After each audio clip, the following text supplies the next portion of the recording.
This is Lock It In with Cam Rogers right here on Believe. Presented by betonline.ag. Cam Rogers coming at you as we enter the NFL playoffs. Super wild card weekend is here. And if you follow my social media, Cam Rogers Live everywhere, I am sporting a 19-14 best bet record right now. So we love that for me. Definitely toss me a follow. Plenty of bonus content on all of those platforms. Be sure to subscribe to this very show as well. We appreciate the support. I am going to pick every single NFL game this weekend against the spread. And I'm taking a different approach as far as my analysis here this go around, because honestly, I'm not seeing a lot of profitable, reliable betting systems with these games. And even the ones that exist, I don't necessarily agree with.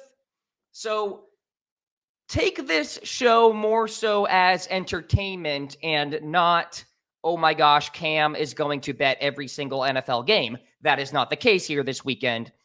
Not every single game has value. Now, I want to give you some direction as far as where I would go if I were to bet on that game. So without any further filler words and me blabbing, let's get into the analysis for every single game. And we start with the Houston Texans Saturday afternoon on NBC Invitational.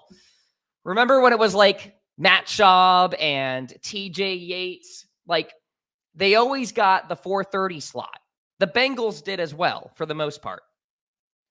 So it's Joe Flacco going into Houston to take on CJ Stroud and the Texans. The Texans are catching 2.5 in this one. As a Ravens fan, Joe Flacco is very near and dear to my heart.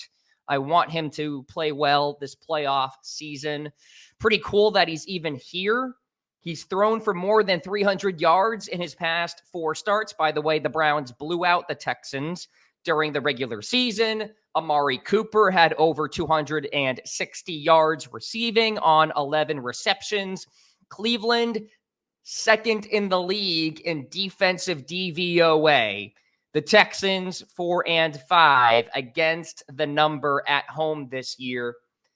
We all know about rookie quarterbacks starting in playoff games, especially for the first time, and it doesn't pan out well for them unless they have a defense. Joe Flacco, Mark Sanchez, the list goes on. CJ Stroud does not have a defense. This number is short. I don't think the Browns are going to have any issue rattling Stroud. Honestly, the Texans should not even be in the postseason. Should be the Jaguars, but for some reason they felt like they were the Jaguars of 2011, 2010, and just collapsed.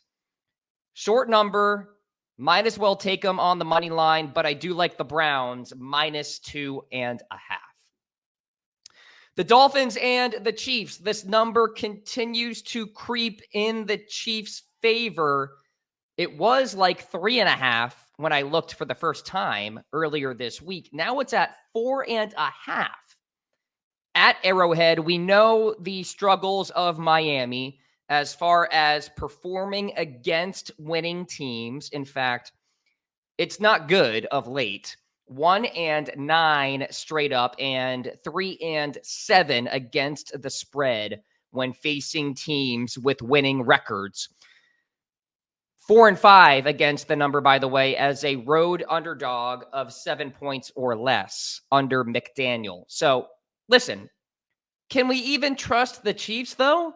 Like, I don't trust either team right now. The Chiefs, because I think they're frauds.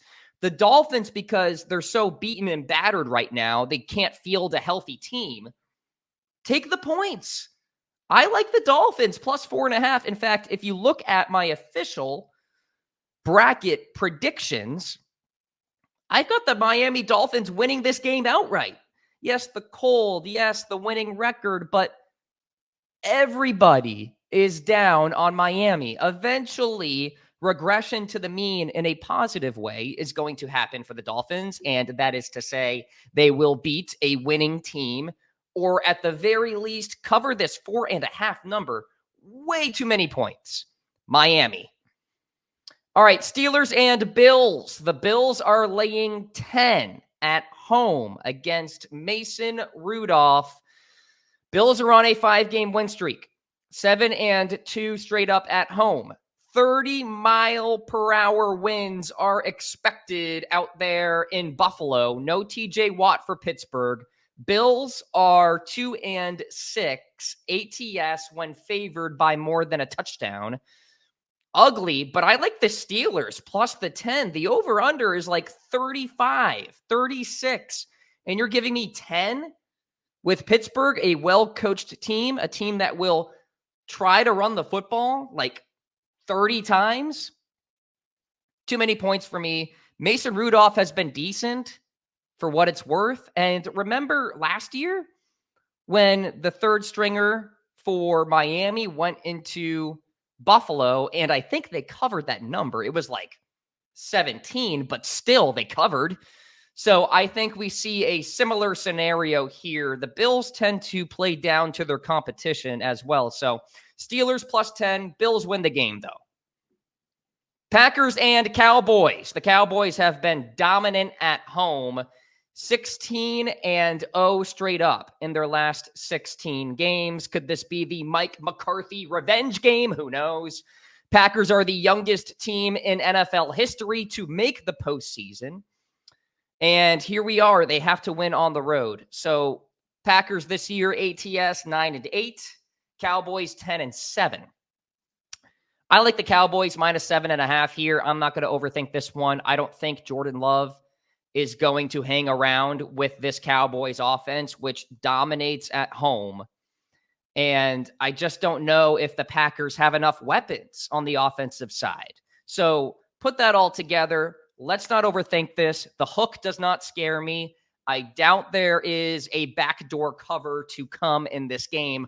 I think the Cowboys win by 10 at least. Have no issue here with the Packers. The Packers, again, sort of kind of lucky to be here, happy to be here, a young team, Jerry's world. Give me Dallas. All right, the Rams and the Lions. This is the trap line of the weekend. Detroit is laying 3. This is a missed opportunity here by Vegas to get this right. The Rams should be favored by 1. And I say that because this team is hot. This team is dangerous, well-coached, Super Bowl winning quarterback versus a Super Bowl losing quarterback in Jared Goff. You have to wonder, too, if Dan Campbell's lack of playoff experience is going to show in this game. I like the Rams plus the 3. I've got them winning outright in my official bracket, but trap. The Lions are in for a really big wake-up call in this game. I like the Rams plus the 3. And then finally, the Eagles and the Bucs, probably the toughest one for me to pick against the number this week. Bucs are getting 3 at home, but they could only muster 9 points versus the worst team in the NFL a week ago. And they had to play hard to win the division. So, I mean, I can't go there. I think the market is so low now on Philadelphia that this is the time to buy Philly low. -3. Jalen Hurts historically has been very good as a favorite, especially at such a short number. I like the Eagles to cover -3. So there you go. Picks ATS for every single NFL game. Browns -2.5. Dolphins +4.5. Steelers plus the 10. Cowboys minus 7.5. Rams +3. Eagles -3. Thank you so much for tuning in to Lock It In with Cam Rogers. Be sure to continue the conversation on social media at Cam Rogers Live. Best of luck to your bets this weekend.